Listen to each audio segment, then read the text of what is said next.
my wife and I would attend some events, and we would meet people, and we'd tell them what we did. And oh, where's your business at? Oh, it's on Transit next to the ice cream stand. When I was up on Transit there, and we were the ones with that big fancy video sign that plays video. And they're like, huh?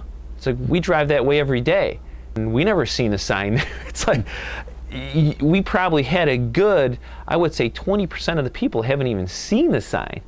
People don't really understand what individuals go through with these families that we help out.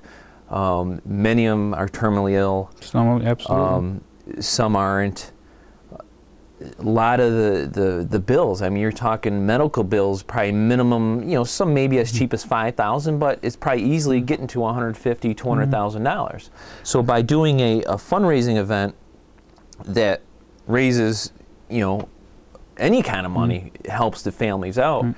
And one of the things that really affects me, and it's hard not to get upset and cry over it, is some of these fundraising events are for families that want to, you know, there was one, I think, event, I'm not sure if you did it, the lady was dying of cancer, and she wanted to take her children to Disneyland. I don't know if that was one you've done, and the other ones are... we've worked on dozens of them. So. Yeah, and one family, they, their son was dying, I think he was 3 or 4 years old, and they wanted to take either 2 or 3 months off from work just to spend the last moments with their son. I mean, these are the people. This is what it's about. Relating to what the families go through, it's hard enough when you have good insurance.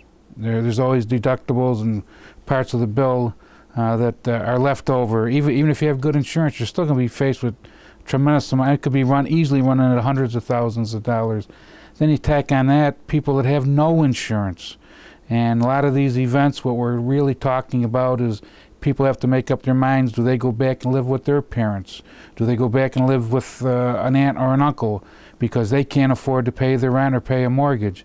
You're talking about people that can relate to, they're going to lose their house if we can't find a way to help them pay their medical bills, because they have to pay it down, and there's no recourse for them to get around the financial part of it.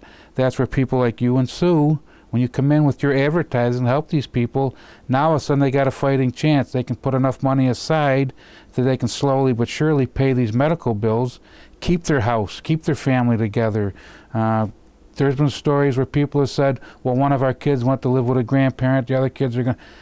We're actually talking about families being split up because there's just no way they can afford it. I even worked on one fundraiser. The girl was only 3 or 4 years old. She was in Pittsburgh for a heart transplant. And, I mean, the bills probably were $500,000 easily. And what people don't often remember is, but people like you and Sue do, is when they had this child down in Pittsburgh, they said this child needs one of its parents here constantly. So not only were the medical bills mounting up, they were losing half their income. 1 week the mother would go down and stay with the child. The following week the father would go down and stay with the child. Yes, they had some vacation time, but you're talking a family could be split up for months and months. We've had families go to Cleveland, or I think one went to Duke University Hospital down in the Carolinas. The financial burden and strain on these families is tremendous, and we have to find some relief for them.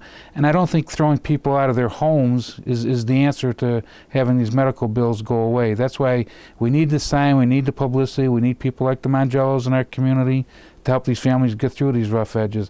And again, I mean, heaven forbid that anyone we know should go through these things, but just the strain physically to watch a loved one be so critically ill that there's no chance of a high quality of life or even facing death. Then you tack on all the financial burdens of it. How do we pay our bills? How do we put food on the table? We've had events where a little bit of money's come in early, and the family says, yes, we could really use it. Can someone bring it to us? We don't have any gas in our car. We literally can't drive to someone's house to pick up a gift. That's how desperate some of these people are, and that's why our community's in the straits it in with a lot of these people. And it's just an empathetic situation where if people just stop to think how important that sign could be, how important what people do, just attending these events, buying tickets, dropping off gifts, prayers, all of it counts. But it really gets back to the family unit, and I think the family unit is what makes us part of the county and Niagara County, town of Lockport, wherever it may be in our neighborhood. That's what makes us so great, is all these people do care for one another. And that's, you know, exactly. I mean, that's, you know, I've really taken it to heart, because, you know, I have more of a purpose in life now, and it's in my opinion, that's what we're here for. We're here to help one another out. And the thing of it is, there are so many people, they get involved in stuff because they're happy and thankful for what they do have. They're thankful they don't have a seriously ill relative, that all their children are doing fine, they're all healthy, they're all doing good in school. They don't have a lot of bills facing them with medical problems. Yeah, one thing I think about, okay, so think, you know, just in the town and the city of Lockport, you know, small area. I mean, you get areas, you know, people showing up at these fundraising events from sometimes 20 miles away. Oh, more than we actually have, for one of the, we actually have a mailing list.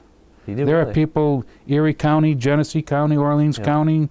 We go on the internet. We mail out to them. They send in gifts from all over Western New York. That's excellent. And one thing I look at it, between the town and the city, you probably have, you know, probably a good 30,000 people that could probably attend a fundraising event. So if you look at something as simple as, you know, say if, you know, 20 or 30,000 people donated $20. Absolutely. You know, how many families would that help out? Absolutely. A huge amount of families.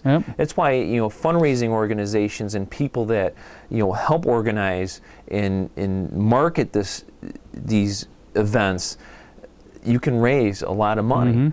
But a lot of people don't even know about them. Some people... It's a chain of events. It takes so many dozens and dozens of people to organize this stuff. And, you know, as I said before, if we can do work as hard as we want on the event, if we don't have the advertising to make the public aware that this stuff is going on, it's all for naught.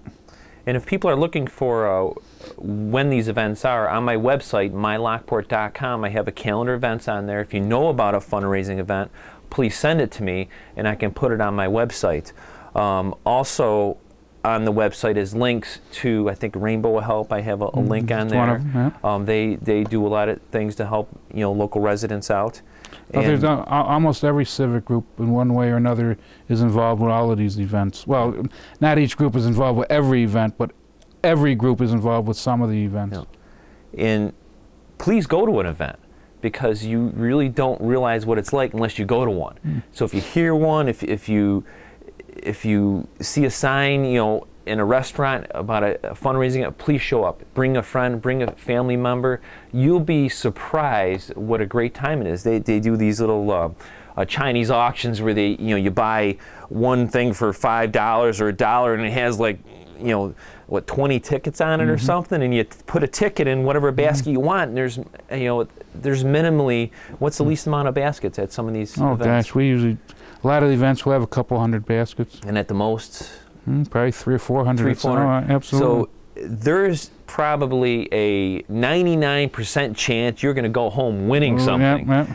And there are events we've had almost as many baskets as people were present at it. And if you want to talk about really making yourself feel good, you know, when you go to these events and you see a 5-year-old kid with life-threatening cancer walking around thanking people for, thanks for coming to my event, I'm glad you're here. You know, walking around passing out candy to people, thanking them for being there.